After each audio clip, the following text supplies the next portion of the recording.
Hello again, my little mathematicians. We are going to practice some challenging word problems regarding volume. And these word problems can be found, it's the relationships in geometry practice test labeled Unit Test B. It's for Unit 6 and it's page 15 in our packet.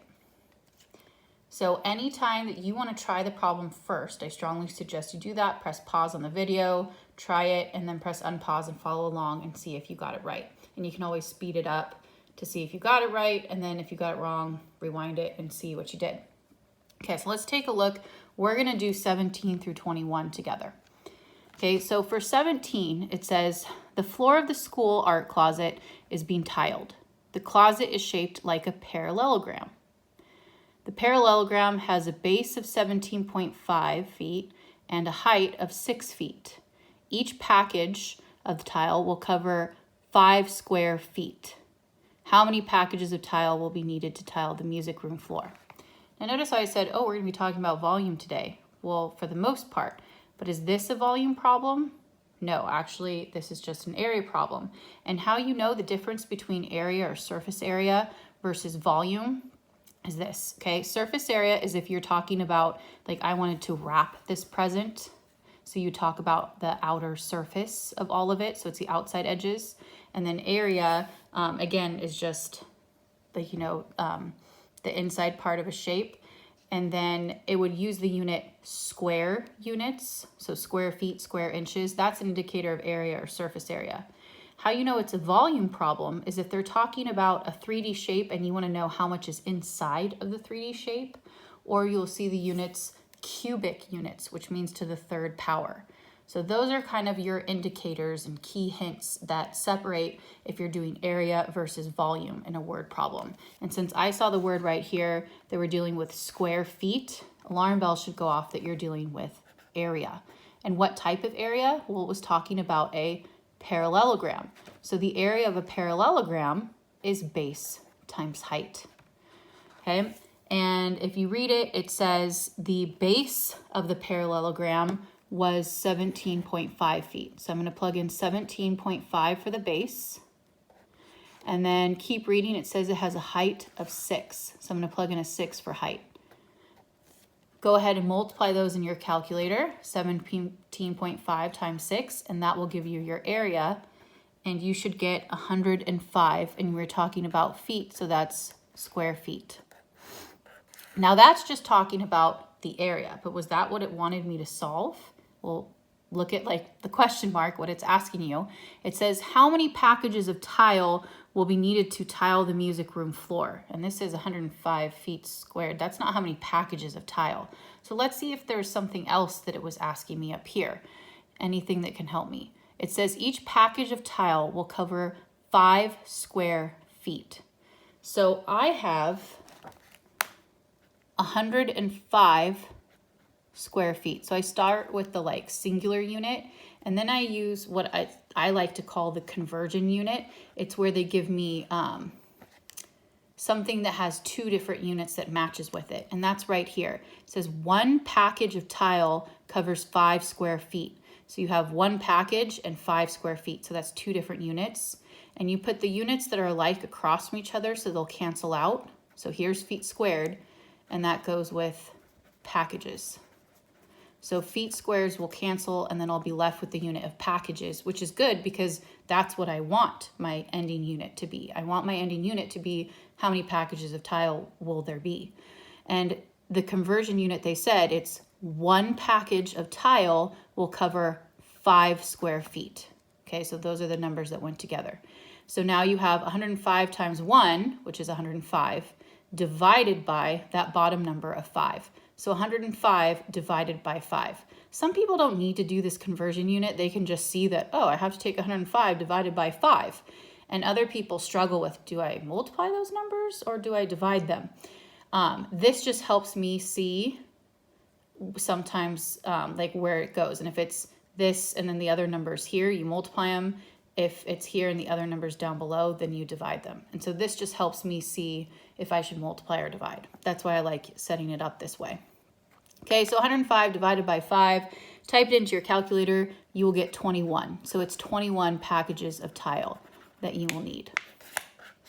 Okay, so we just did 17. If you got that right, good job. Okay, now you didn't necessarily have to solve it all exactly the same way I did. As long as you got to 21 packages, we are happy. Okay, some of you guys didn't need to do that conversion thing. You just knew you needed to divide that answer of 105 by 5. That's fine. Okay, number 18 says the volume of a suitcase, volume, and a suitcase, what type of shape is that? It's a rectangular prism, right? Is this cubic inches. So even if it didn't say volume, the fact that they said cubic inches, inches cubed, I knew that it was talking about volume. The length of the suitcase is here. The width is this. What is the height? Show your work. Okay, so volume of a rectangular prism is length times width times height. They told me the volume was 4,331.25. They told me that the length was 22.5, that the width was 19.25, and then I need to find the height. So I'm going to go ahead and type this into my calculator on this side, and 22.5 times 19.25, when you type that in, you should get 433.125. Bring down your H. And then this side is still 4,331.25. Now to get H by itself, you want to get rid of this 433. So you do the inverse operation. Since these are being multiplied, the inverse of multiplying is to divide. And I'm going to divide it by itself because anything divided by itself is 1. So 433.125 divided by itself is 1. Now you have 1H equals, well, whatever you do to one side, you do to the other. So 433.125, I'm going to divide that over here. And when you divide 4,331 by 433, you get 10. And my unit was talking about inches. Notice how I didn't put inches cubed because I'm just being asked for the height. Okay, so it's just 10 inches. If you got that one right, good job. Solving equations is a very important skill set to have. Okay, number 19. Eli has a box that is 2 inches wide, 4 inches long, and 10 inches high. Gary has a box, so I'm going to kind of separate. These are talking about two different people. So this is important for this guy, and now Gary has a box whose volume is 3 times as great as Eli's. So Gary equals 3 times whatever Eli's volume is. What is the volume of Gary's box? So I'm going to do 3 times whatever Eli is, which means, hey, I need to find out what the volume of Eli's box is. So let's take a look at that first sentence. It says, Eli has a box with this width, length, and height. So define the volume, length times width times height. It has a length of 4, a width of 2, and a height of 10. Go ahead and multiply all those. 4 times 2 is 8. 8 times 10 is 80. And it was talking about inches, so it's cubic inches. So that is talking about Eli's box. Now Gary is 3 times whatever Eli's is, which is 80. So 3 times 80 is 240 cubic inches, which means Gary has a box that's 240 cubic inches. All right, look at that, we're almost done. And these are some pretty difficult problems. If you're doing these well, good job, feel proud.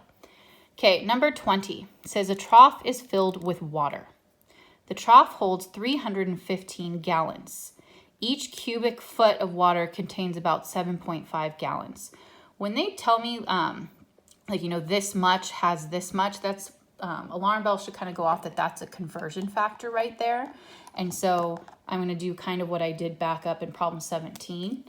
And so the first thing it's talking about is 315 gallons. So start with the one that has just one singular unit. Then use your conversion unit, which has 2 different units within the same thing that it's talking about. So right here, gallons is going to go across from each other so that they cancel. and you'll be left with cubic feet, which is good because if you kept reading, it's talking about a volume problem, and cubic feet gives me volume. So right here it says each cubic foot, so 1 cubic foot contains 7.5 gallons. So since it's 315 times 1 over 7.5, that's saying the same thing as 315 divided by 7.5. And when you do that, you get 42. And remember that the gallons canceled, now I'm left with the units of cubic feet. So this is the volume of what can fit inside, okay? And so it says the trough is this many feet long, 4 feet wide. What's the height? So volume is length times width times height. We just solve for the volume. If it can hold that many gallons, that's how many cubic feet it is. So it's 42 cubic feet, that's the volume. The length they said was 7. The width was 4, and we don't know the height. Well, 7 times 4 is 28 times h. And then to get h by itself, we want to get rid of this 28, and since they're being multiplied, the inverse of multiplying is to divide. Whatever you do to one side, do to the other. 28 divided by 28 is 1, so now you have 1h equals 42 divided by 28 is 1.5. So the height is 1.5, and we were talking about feet. Okay, only one more problem left. It says Marcus has a box that is 4.5 feet long, 1/2 foot wide, and 2 feet high. What's the volume? So volume is length times width times height, because a box is a rectangular prism, and that's the formula. We don't know the volume. That's what we're trying to find. But they said the length is 4.5. The width is 1/2. And it's 2 feet high. Remember, 1/2 is the same as 0.5. Okay, so type that into your calculator. 4.5 times 0.5 times 2. You should get the volume equal to 4.5 cubic feet, because it was the units were all in feet, and remember when you solve for volume, it's cubed because you have feet times feet times feet, so cubic feet. All right, congratulations. You just did those really complicated word problems. So proud of you.